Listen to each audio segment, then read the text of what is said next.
Daniel kinukulit parent si Catherine para makipagbalikan. Alden inamin na mahal na niya si Catherine. Sa kasalukuyan, usap-usapan sa social media sina Catherine Bernardo at Alden Richards. Hindi may kakaila na sila ang pinakasikat na tambalan ngayon. Hindi lamang sa Pilipinas kundi pati na rin sa ibang bahagi ng mundo. Sa mga nakaraang buwan, naging tampok ang dalawa matapos ang paghihiwalay ni Catherine kay Daniel Padilla. Ang kanilang bagong pagsasama ay umani ng maraming reaksyon mula sa publiko. Maraming netizens ang nag-aabang sa mga updates tungkol sa kanilang relasyon. At tila nagiging interes ng lahat kung ano ang kasalukuyang estado ng kanilang pagsasama. Nakapansin ang mga tao na tila nagkaroon ng espesyal na koneksyon sina Catherine at Alden. Kahit na hindi pa nila opisyal na inamin ang kanilang relasyon. Ayon sa ilang ulat, maaaring hindi lamang ito isang simpleng pagkakaibigan, kundi may mas malalim na ugnayan na nabuo sa pagitan nila.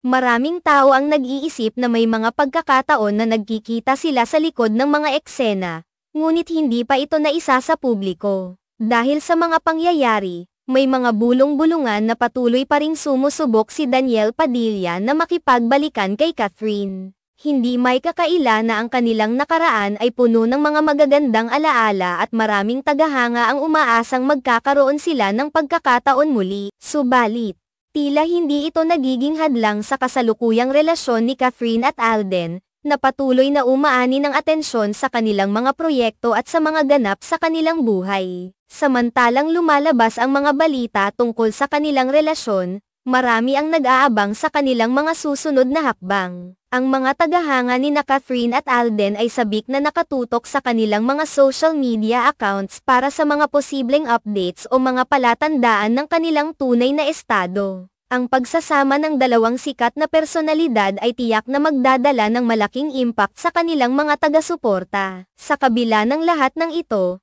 hindi maiiwasan na magkaroon ng intriga at mga haka-haka. May mga tao na nagiging mapanlikha sa pag-iisip tungkol sa kanilang relasyon, at ito ay nagiging sanhi ng mas marami pang usapan sa social media. Bagaman may mga tao na tila umaasa sa muling pag-ibig ni Catherine at Daniel, ang kasalukuyan nilang estado ni Alden ay tiyak na isang bagong simula na kabang-abang. Sa panahon ng kanilang pagsasama, inaasahan ng mga tagahanga na makikita nila ang kanilang pagsasama sa mga proyekto, lalo na sa mga pelikula o teleserye. Ang kanilang chemistry bilang magkapareha ay isang bagay na hinahangaan at inaasahan ng marami, at tiyak na magiging positibong tugon mula sa kanilang mga taga-suporta. Sa kabila ng mga isyong lumalabas, ang pangunahing layunin ni Catherine at Alden ay ang ipakita ang kanilang talento sa larangan ng entertainment.